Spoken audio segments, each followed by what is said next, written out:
বলেন ওয়াশ-শামসু তাজরি লিমুস্তাকাররিন লাহা যালিকা তাকদীরুল আজিজিল আলীম। আল্লাহ রাব্বুল আলামিন মূলত সূর্যের জন্য যেই কক্ষপথ নির্ধারিত করে রেখেছেন, সেই জায়গা দিয়েই সূর্য আবর্তিত হয়, ঘুরতে থাকে, কাছেও আসে না, দূরেও আসে না। শীতের সময় কোন জায়গা থাকবে, গরমের সময় কোন জায়গায় থাকবে, তার জন্য সব নির্ধারিত করা আছে। এখন যদি সূর্যটা একটু কাছে আসতো, এখন যত দূরে আছে তার থেকে যদি একটু কাছে আসতো, বিজ্ঞান বলে সূর্যের তাপ পৃথিবীবাসীর উপরে এত বেশি পড়তো যে মানুষ পৃথিবীতে বসবাস করতে পারতো না, গোটা পৃথিবীটা মরুভূমিতে পরিণত হয়ে যাইত। আবার চন্দ্রটা আল্লাহ জালা যেই জায়গায় সেটিং করে রাখছেন, ওর যেই কক্ষপথ, ওর থেকে যদি আরেকটু কাছে চন্দ্রটা থাকতো, কারণ চন্দ্রের উপরে নির্ভর করেই জোয়ার ভাটা হয়, চন্দ্র যদি আরেকটু কাছে থাকতো তাহলে প্রতিদিন এই পৃথিবী 1-2 বার পানি দ্বারা ধৌত হয়ে যাইত। এজন্য আল্লাহ তাআলা তার প্রত্যেকটা সৃষ্টিকে যথাযথভাবে যথাস্থানে সেটিং করে আল্লাহ তাআলা রেখে দিয়েছেন। তাহলে এই চন্দ্র এবং সূর্যের ব্যাপারে আমরা জানি, সূর্যের থেকে আমরা আলো পাই। এই সূর্যটা কত বিশাল! বিজ্ঞান বলে সূর্য পৃথিবী থেকে 13,09,30,00,000 মাইল দূরে অবস্থিত। এই পৃথিবীটা বাস্তবেই ছোট, তার মানে এই পৃথিবী থেকে সূর্যের দূরত্ব হলো 9,30,00,000 মাইল। আর সূর্যের বড়ত্ব কত বেশি! বিজ্ঞান বলে এই সূর্যটা পৃথিবীর চাইতে 13,00,000 গুণ বড়। তার মানে সূর্যের ভিতরে 13,00,000 পৃথিবীকে ঢুকায় রাখা যাবে। আর এই সুবিশাল সূর্যটাকে একটা ছোট্ট সিদ্ধ হাঁসের ডিমের মতো লাগার কারণ কি? দূরত্বের কারণে। অনেক বড়, কিন্তু দূরত্বের কারণে এই সুবিশাল সূর্যটাকে ছোট্ট দেখা যায়। এই সুবিশাল সূর্য থেকে পৃথিবীর দূরত্ব 9,30,00,000 মাইল। বিজ্ঞান বলে সূর্যের আলো পৃথিবীর কেন্দ্রে পৌঁছাইতে সূর্যের আলো সময় লাগে 8 মিনিট 30 বা 34 সেকেন্ড। কোন হিসাবে? বলে আলোর গতি হলো সেকেন্ডে 1,86,000 মাইল। 1,86,000 মাইল আলো প্রতি সেকেন্ডে অতিক্রম করে। এই হিসাবে সূর্যের কেন্দ্র থেকে পৃথিবীর কেন্দ্রতে সূর্যের আলো পৌঁছাইতে সময় লাগে 8.5 মিনিট। 9,30,00,000 মাইল পথ পাড়ি দিয়ে 8.5 মিনিটে সূর্যের আলো পৃথিবীতে চলে আসে। এবার আমরা রাতের বেলা যখন পরিষ্কার আকাশ, এই পরিষ্কার আকাশে মিটমিট করে তারা জ্বলতে দেখা যায়, আল্লাহ রাব্বুল আলামিন অগণিত তারকার দ্বারা পৃথিবীকে সুসজ্জিত করেছেন। আল্লাহ তাআলা বলেন, ইন্না যায়্যানাস সামাআদ দুনিয়া বিজিনাতিনিল কাওয়াকিব। আল্লাহ রাব্বুল আলামিন বলেন, আমি নক্ষত্রপুঞ্জ দ্বারা এই পৃথিবীর আকাশকে সুসজ্জিত করেছি। এগুলো পৃথিবীর সৌন্দর্য। আকাশে যখন তারা ওঠে, তারা দেখা যায় ঝিকমিক করে, অগণিত তারকা, আসলে দেখতে অনেক সুন্দর লাগে। পৃথিবীর কত কবি যুগের পর যুগ শুধু আকাশের দিকে তাকিয়ে তাকিয়ে কত কবিতা লিখছে। আবার আল্লাহ তাআলার সৃষ্টি কত সুন্দর। আমরা অনেক সময় অনেক কৃত্রিম সৌন্দর্য দেখতে যাই, অনেক পার্কে, অনেক রিসোর্টে, অনেক সুন্দর সুন্দর জায়গায় মানুষ কৃত্রিম ভাবে সৌন্দর্য মণ্ডিত জিনিসগুলো প্রস্তুত করে, মানুষ দেখতে যায়। ওই দৃশ্যগুলো 1-2 বার দেখার পরে আর দেখতে মন চায় না। কিন্তু আল্লাহ তাআলা যেই সৃষ্টিগুলো করেছেন, এর সৌন্দর্য এমন যে মানুষ যদি বারবার ওই সৃষ্টিগুলোর দিকে তাকায়, তাহলে মানুষ কখনো ক্লান্ত হয় না, মানুষ কখনো অসহ্য হয় না, বা এমনটা হয় না যে এটা তো বারবার দেখছি আবার দেখবো কেন, এমনটা কখনো মানুষের মনে হয় না।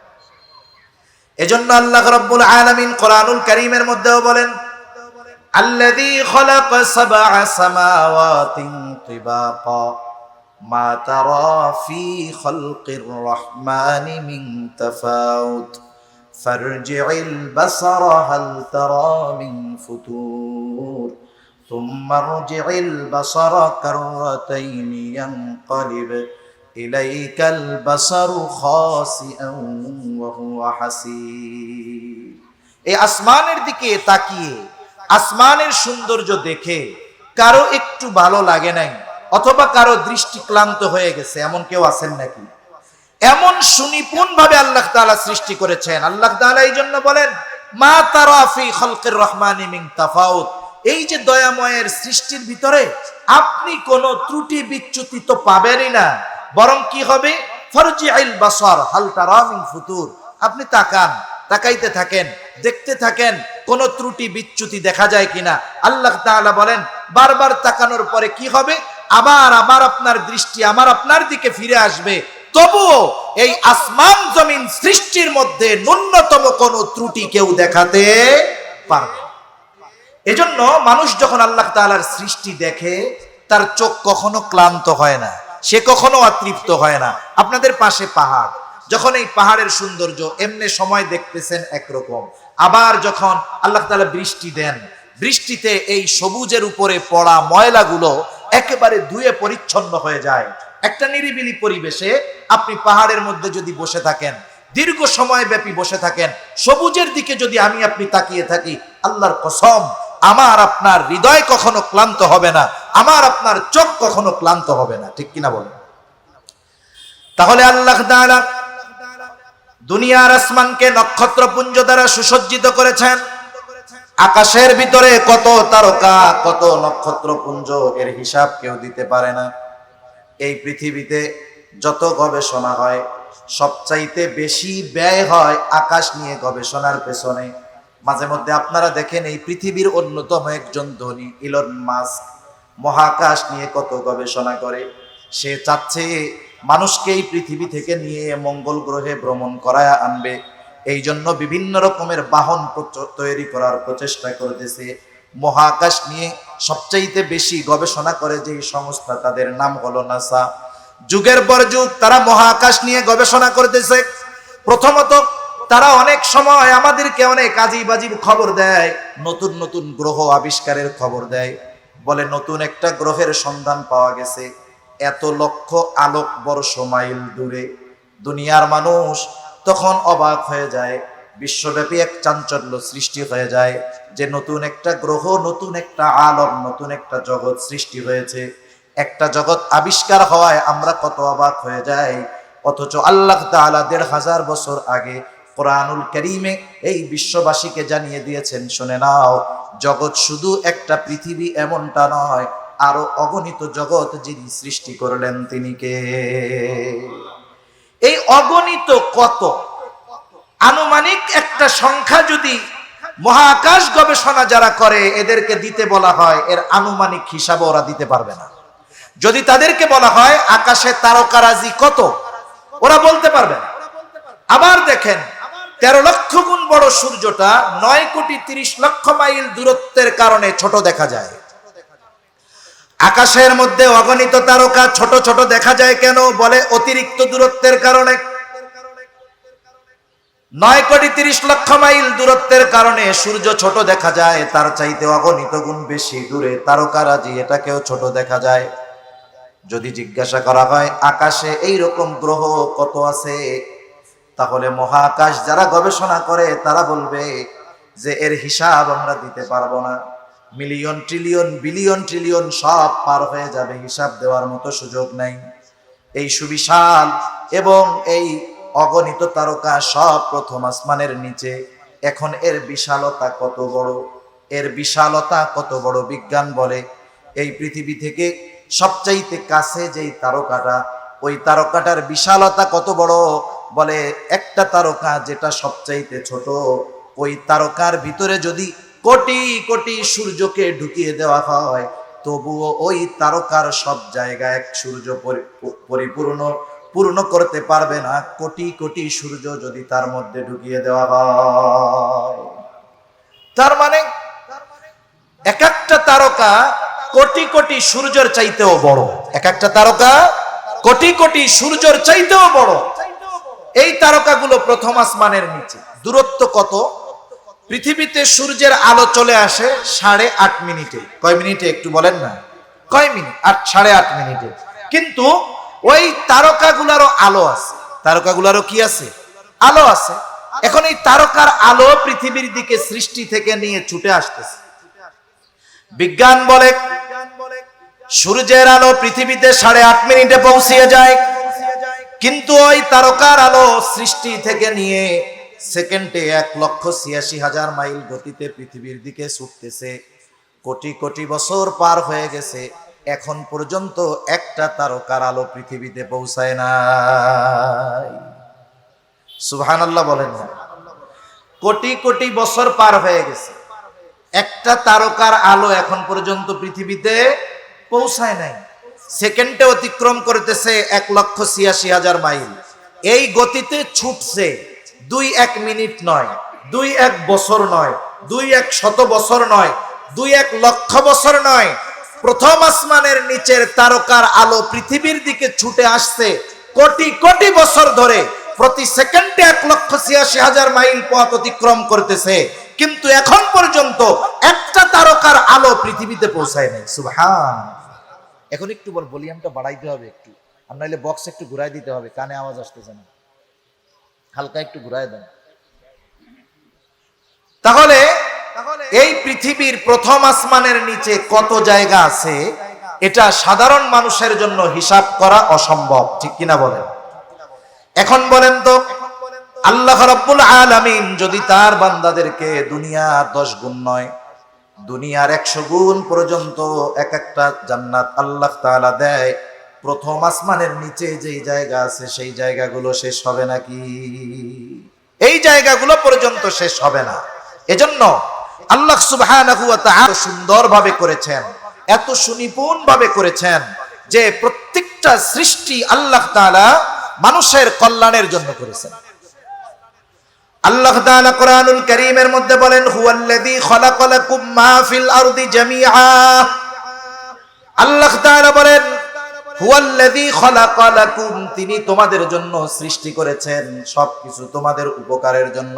খালাকা লাকুম, তোমাদের জন্য, অর্থাৎ তোমাদের উপকারের জন্য। এই জন্য পৃথিবীর যত সৃষ্টি দেখি, আমার আপনার বুঝে আসুক আর না আসুক, সকল সৃষ্টি আল্লাহ তাআলা মানুষের কল্যাণের জন্য করেছেন। এই চন্দ্র মানুষের কল্যাণের জন্য, সূর্য মানুষের কল্যাণের জন্য। একেবারে যত কিছু দেখি আর না দেখি, সব কিছু আল্লাহ তাআলা মানুষের কল্যাণের জন্যই সৃষ্টি করেছে। এই জন্য আল্লাহ রাব্বুল আলামিনের সৃষ্টি নিয়ে যারা গবেষণা করে, আল্লাহ তাআলার সৃষ্টি নিয়ে যারা ফিকির করে, চিন্তা করে, এদেরকে মূলত আল্লাহ তাআলা জ্ঞানী বলে অভিহিত করেছেন। এজন্য আমাদের উচিত আল্লাহ তাআলার সৃষ্টি নিয়ে চিন্তা ভাবনা করা, আমাকে আল্লাহ তাআলা কিভাবে সৃষ্টি করেছেন এটা নিয়ে চিন্তা ভাবনা করা, আমার অস্তিত্ব কি ছিল, কোথার থেকে কিভাবে আল্লাহ তাআলা আমাকে সৃষ্টি করলেন চিন্তা ভাবনা করা। আমি যদি আমার সৃষ্টির ব্যাপারে চিন্তা ভাবনা করি, এই চিন্তা যদি আমার ভিতরে বিস্তার লাভ করে, তাহলে আমার আপনার দ্বারা কখনো আল্লাহ তাআলার নাফরমানি হবে না। এজন্য যত সৃষ্টি আছে সব আমাদের উপকারের জন্য।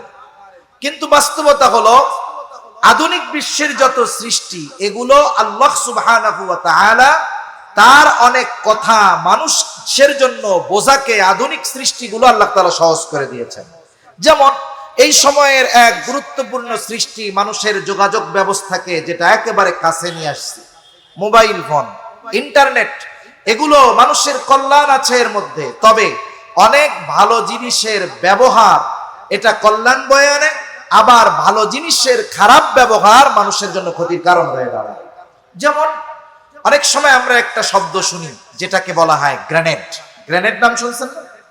নাম এটার নাম শোনার দরকার, এমনি না দেখলেও কমপক্ষে 5ই মের সেই কালো রাত্রিতে একেবারে নিরহ, মজলুম, নিরস্ত্র উলামা, তলাবা, সাধারণ জনতার উপরে কত ফ্যাসিস্ট এবং জালেমের দোসর যারা ছিল, তারা ছত্রভঙ্গ করতে এবং তাদেরকে হটাতে, তাদেরকে মারতে যেই ধরনের অস্ত্রগুলো ব্যবহার করেছে, এর মধ্যে একটা ছিল সাউন্ড গ্রেনেড। এটার আওয়াজ এতটা বিকট যে সাধারণ মানুষের কাছে যদি সাউন্ড গ্রেনেড পড়ে, মুহূর্তের ভিতরে সে তার শ্রবণ শক্তিকে হারিয়ে ফেলতে পারে। আর এটার ভিতরে যদি বারুদ ভরে দেওয়া হয় তাহলে এটা মরণাস্ত্রে পরিণত হয়ে যায়। মুহূর্তের ভিতরে একটা গ্রেনেড নিক্ষেপ করলে একটা জায়গা বড় ধরনের পুকুরে পরিণত হয়ে যেতে পারে। এই গ্রেনেড প্রস্তুত করা হয়েছিল মানুষকে মারার জন্য নয়, এটা প্রস্তুত করা হয়েছিল খনি থেকে যেই খনিজ পদার্থগুলো আছে, এই খনিজ পদার্থগুলোকে সহজে জানি উত্তোলন করা যায়, গর্ত করা যায়, এই উদ্দেশ্য নিয়ে। যখন একটু মাটি খুঁড়ে ওইখানে একটা গ্রেনেড নিক্ষেপ করে দেওয়া হতো, অটোমেটিক ওইখানে ওই গ্রেনেডের কারণে বড় ধরনের গর্তে পরিণত হতো, কষ্ট করে মানুষের খোঁড়া লাগতো না। কিন্তু একটা সময় গ্রেনেডের ব্যবহার ওই জায়গা থেকে চলে এসেছে কোথায়?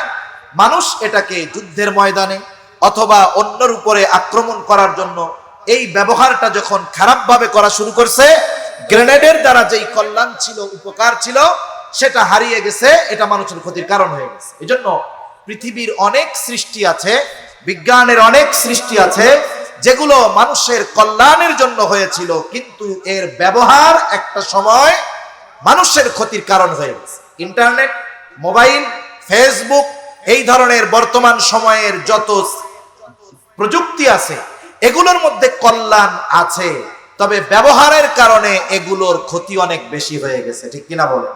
যখন মদের ব্যাপারে রাসূল আকরাম সাল্লাল্লাহু আলাইহি ওয়াসাল্লামকে সাহাবায়ে কিরাম প্রশ্ন করেছেন, ওয়ায়াসআলুনাকা আনিল খামরি ওয়াল মাইসির, নবীজি প্রথমে জবাব দিয়েছেন আল্লাহ তাআলা যেটা শিখিয়েছেন, কুল ফীহিমা ইসমুন কাবীর ওয়া মানাফিউ লিন-নাস, এর মধ্যে পাপাচারিতাই বেশি, মন্দই বেশি, তবে কিছু উপকার তো আছে।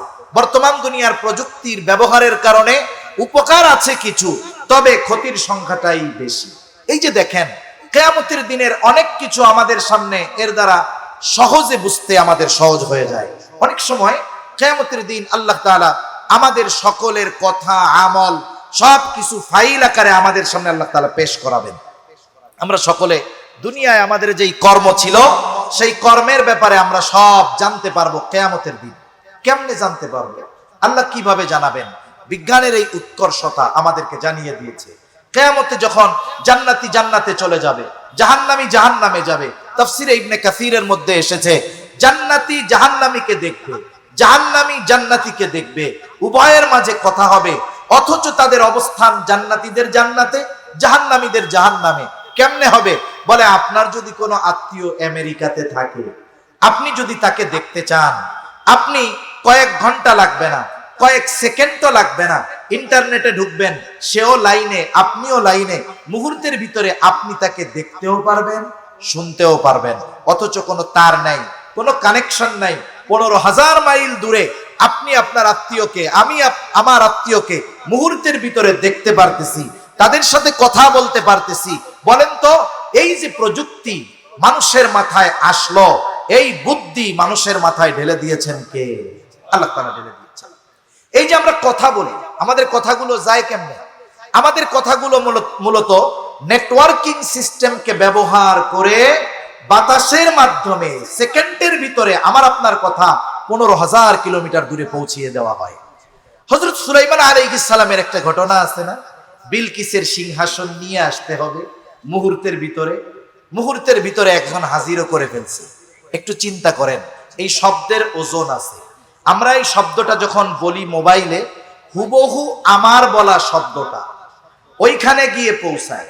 আমি যেই কণ্ঠে বলি, আমি যেই টোনে বলি, আমি যেই ভয়েসে বলি, হুবহু সেই টোনে, সেই ভয়েসে 15,000 কিলোমিটার দূরে 1 সেকেন্ডও লাগে না আমার আপনার আওয়াজ পৌঁছিয়ে যায়, ঠিক কিনা বলেন?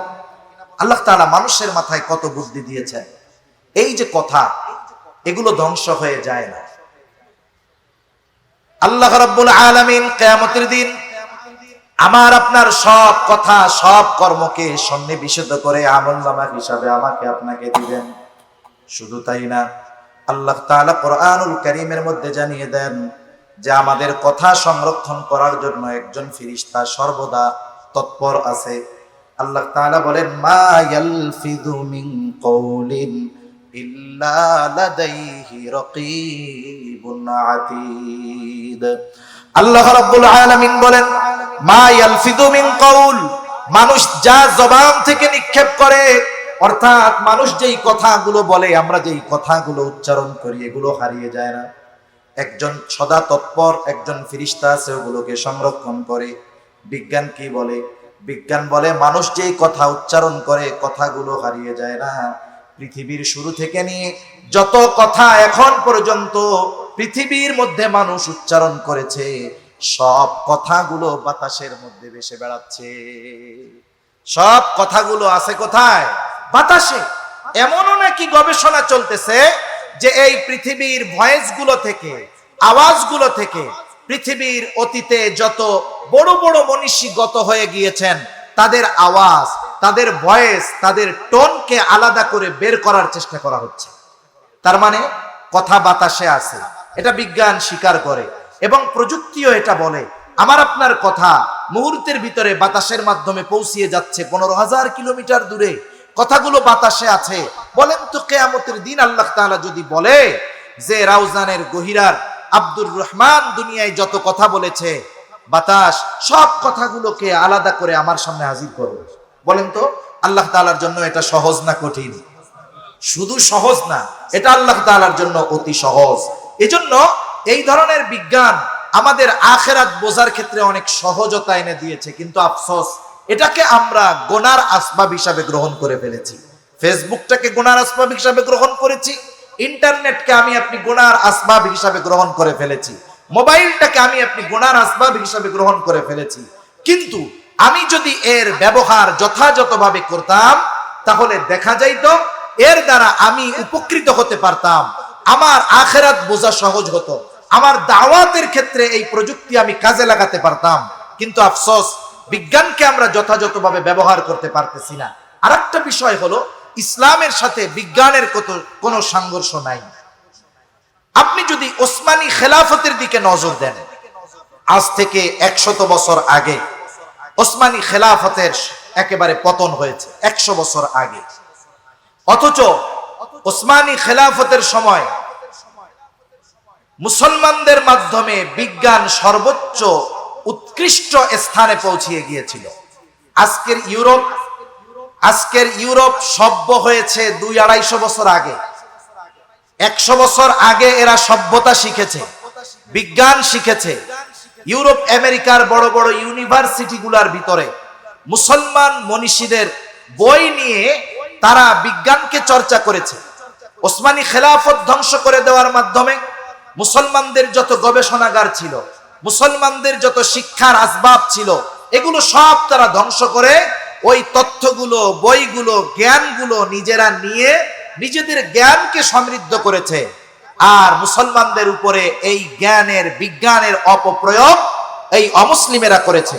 অথচ উচিত ছিল আমরা মুসলিম বিশ্বের যারা আছি, আমাদেরও এই বিষয়গুলো নিয়ে গবেষণা করা, নিজেদের শক্তি অর্জন করা, আধুনিকতার সাথে এই বিজ্ঞানকে ব্যবহার করে পৃথিবীর সর্বোচ্চ শক্তিতে পরিণত হওয়া, এটা আমাদের দরকার ছিল। কিন্তু আফসোস, অবস্থা, পরিবেশ, যেই সমস্ত মুসলিম দেশগুলাকে আল্লাহ তাআলা সম্পদে সমৃদ্ধশালী করেছেন, এরা এদের বাস্তবতাকে ভুলে গিয়ে ওই অমুসলিমদের দাসত্ব গ্রহণ করার কারণে মুসলমানদের হাতে পৃথিবীর চালিকা শক্তি থাকার পরেও মুসলমানেরা উন্নতি, অগ্রগতি, বিজ্ঞানের উৎকর্ষতার দিক দিয়ে মাথা উঁচু করে দাঁড়াতে পারতেছে না।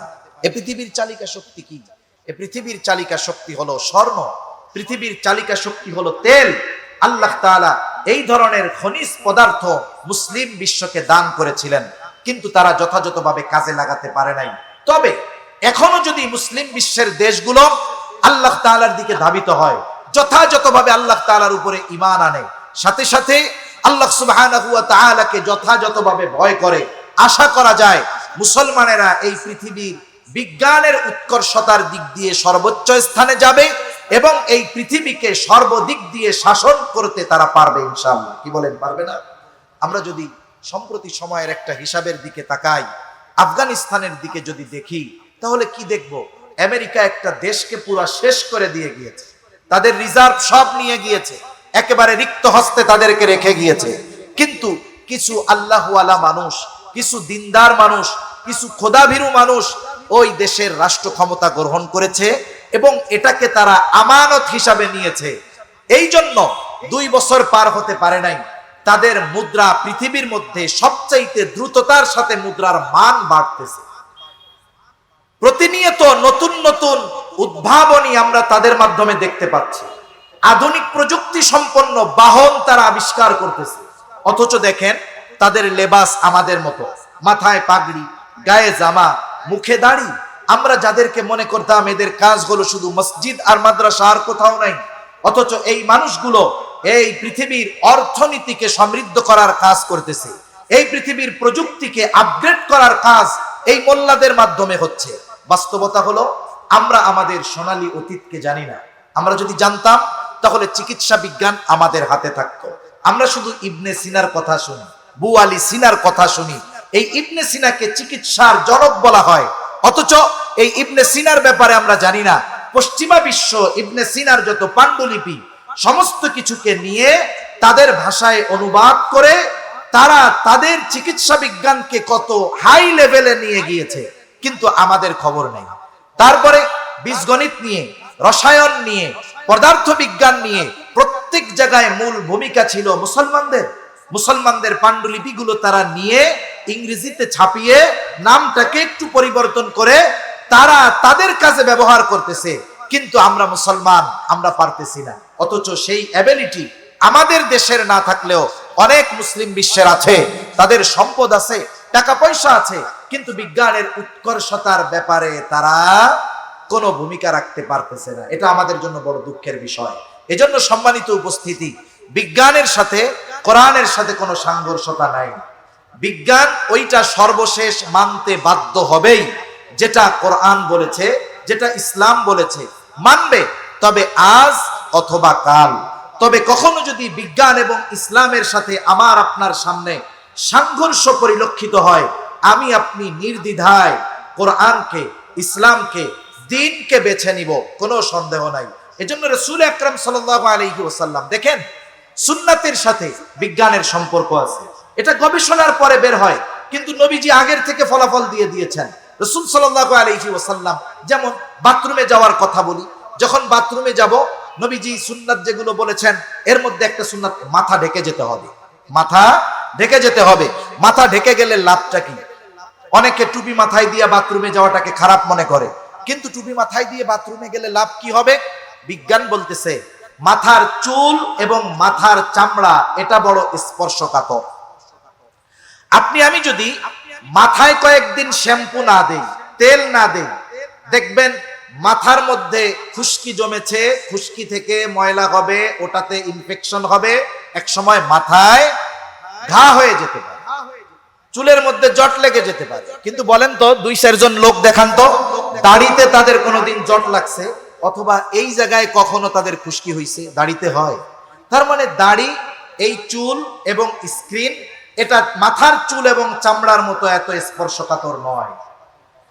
চুল ভাইরাস খুব দ্রুত টানে। বাথরুমের মধ্যে মাত্রাতিরিক্ত জীবাণু এবং ভাইরাস থাকার কারণে মাথা যদি ঢেকে যাওয়া হয়, তাহলে মাথার চুল এবং চামড়া ওই ভাইরাস থেকে নিরাপদ থাকে। নবীজি 1500 বছর আগে মাথা ঢেকে যেতে বলেছে, এখনকার বিজ্ঞান মাথা ঢাকতে বলতেছে। কেন? বলে মাথা যদি না ঢাকা হয় তাহলে মাথার চামড়া আক্রান্ত হতে পারে ব্যাকটেরিয়ার দ্বারা, এর দ্বারা মাথায় ক্ষতি হতে পারে, বড় রোগ হতে পারে। এটা বলতেছে বিজ্ঞান 1500 বছর পরে। নবীজি 1500 বছর আগে বলতেছে মাথা আপনারা ঢাইকা বাথরুমে যাবেন। সুবহানাল্লাহ। এরকম প্রত্যেকটা বিষয়। এই যে টাকনুর নিচে প্যান্ট পরার কথা বলা হয়েছে, নবীজি বলেছেন পায়জামা বা লুঙ্গির যেই অংশ টাকনুর নিচে থাকবে সেটা জান্নাতে প্রবেশ করবে না। কিন্তু আমরা দেখতেছি ব্যতিক্রম। নারীদেরকে ঢাকার কথা বলা হয়েছিল, পুরুষদেরকে খুলে রাখার কথা বলা হয়েছিল। এখন পুরুষেরা উল্টা আমল করতেছে, নারীরা খুলে রাখে, পুরুষেরা ঢেকে রাখে। বিজ্ঞান কি বলে? বিজ্ঞান বলে যে এই টাকনু যদি খুলে রাখে পুরুষ, এখানে আলো বাতাস লাগবে। আলো বাতাস লাগার কারণে কি হবে? তার যে সেক্সুয়াল হরমোন আছে এটা আলো বাতাসের দ্বারা উপকৃত হবে, তার এটার দ্বারা অনেক উপকার হবে, এজন্য সে খুলে রাখবে। এটা বৈজ্ঞানিক কারণ। নবীজির সুন্নাত মানতে হবে, এটা তো আছেই, কিন্তু বিজ্ঞানকে সামনে রেখে নয়, সুন্নাতকে মানতে হবে নবীর আদেশকে সামনে রেখে। কিন্তু সুন্নাত মানলে বৈজ্ঞানিক উপকার আছে। আর মেয়েরা ঢেকে রাখবে কেন? মেয়েরা যদি ঢেকে রাখে, পুরুষের যেই না ঢাকলে ক্ষতি হতো, মেয়েরা ঢাকলে না ঢাকলে সেই ক্ষতি হবে। পুরুষ যদি খুলে রাখে যেই উপকার হতো, নারী যদি ঢেকে রাখে নারীর সেই উপকার হবে। সুবহানাল্লাহ। স্বর্ণ ব্যবহার করতে নবীজি মানা করছেন। স্বর্ণ ব্যবহার করলে কি হয়? পুরুষের অনেক ক্ষতি হয়, শারীরিক ক্ষতি হয়, অনেক ধরনের ক্ষতি হয়। কিন্তু উপরন্তু নারী যদি স্বর্ণ ব্যবহার করে, পুরুষের যেই ক্ষতিগুলো হয়, নারী স্বর্ণ ব্যবহার করলে ওই বিষয়গুলোর ব্যাপারে নারীর উপকার হয়। এজন্য কোরআনুল কারীম সহ নবীজির যত দিক নির্দেশনা আছে, একটাও বিজ্ঞানের বাইরে নয়, একটাও হিকমত শূন্য নয়, একটাও অবৈজ্ঞানিক নয়। তবে আমরা বিজ্ঞানকে সামনে রেখে দিন মানব এমনটা নয়। আমরা আল্লাহর হুকুম পালন করব আল্লাহর সন্তুষ্টির জন্য, রাসূলের তরিকায়। এই পদ্ধতি সামনে রেখে আমরা যখন কোনো আমল করব, পারিপার্শ্বিক যেই কল্যাণগুলো আছে এগুলো আল্লাহ তাআলা অটোমেটিকলি আমাদেরকে দান করবেন। ঠিক কিনা বলেন? এজন্য সম্মানিত উপস্থিতি, আমরা আল্লাহ তাআলার সৃষ্টি নিয়ে ভাববো। আল্লাহ তাআলার সৃষ্টি নিয়ে ভাবলেই আল্লাহ তাআলার পরিচয়, স্রষ্টার পরিচয় আমরা লাভ করতে পারবো। আল্লাহ সুবহানাহু ওয়া তাআলা আমাদের কথাগুলো বুঝবার তৌফিক দান করেন। আমিন। ওয়া আখিরু দাওয়ানা আলহামদুলিল্লাহ।